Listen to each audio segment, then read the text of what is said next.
इलाके में कल लोक जनशक्ति पार्टी रामविलास एक बड़ी सभा का आयोजन करने जा रही है और ये शुरुआत मानिए, इसको कहीं ना कहीं एक शंखनाद मानिए विधानसभा चुनाव को लेकर। मैं दोनों परिवारों से वहां पर जाकर मिलूंगा और आने वाले दिनों में कैसे इसको और मजबूत करके इसको नियंत्रित किया जा सके, राज्य सरकार से भी इस विषय पर हम लोग चर्चा करेंगे। चुनाव लड़ने की बात कही जा रही है, चुनाव लड़ने की बात हो रही है,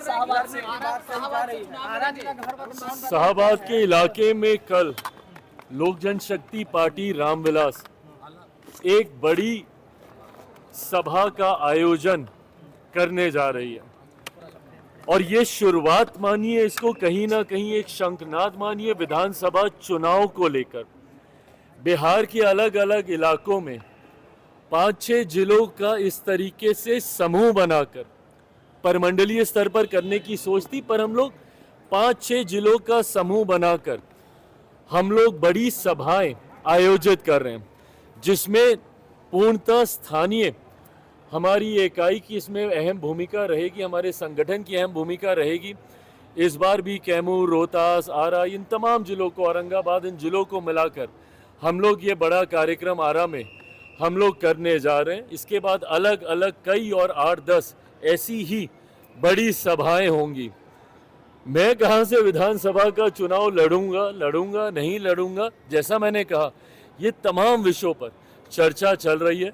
अंतिम मोहर इस पर पार्लियामेंट्री बोर्ड की तरफ से ही लगेगी, पर जो लोग मेरे विधानसभा के चुनाव लड़ने को लेकर ये भ्रम फैला रहे हैं मेरे ही गठबंधन के भीतर, मैं पुनः इस बात को दोहराता हूं कि अगर मैं विधानसभा का चुनाव लड़ूंगा, उसके पीछे की सोच अपने पार्टी के स्ट्राइक रेट को मजबूत करना होगा, गठबंधन को मजबूती देना होगा। और ये पहली बार ऐसा नहीं है कि मैं ही कुछ ऐसा अनोखा प्रयोग करने जा रहा हूं। अलग अलग समय पे आपने देखा भारतीय जनता पार्टी, कई बड़े दल भी अपने राष्ट्रीय स्तर के नेताओं को विधानसभा का चुनाव लड़वाते हैं। लोकसभा में भी हम लोगों ने देखा कैबिनेट मिनिस्टर्स ने अलग अलग समय पे विधानसभा के चुनाव लड़ने का काम किया। उसके पीछे की सोच अपने कार्यकर्ताओं में उत्साह लाने की होती है, गठबंधन और अपनी पार्टी के स्ट्राइक रेट को बेहतर करने की होती है।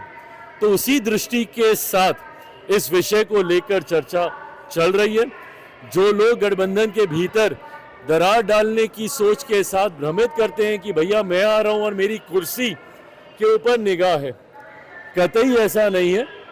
कुर्सी भी स्थिर है। इस बात को विश्वास के साथ मानकर रखिए कि विधानसभा चुनाव परिणामों के बाद बिहार में एक बार फिर से मुख्यमंत्री नीतीश कुमार जी के नेतृत्व में हर बार से ज्यादा मजबूत सरकार विधानसभा में बनने जा रही है, इसमें कहीं कोई संदेह नहीं।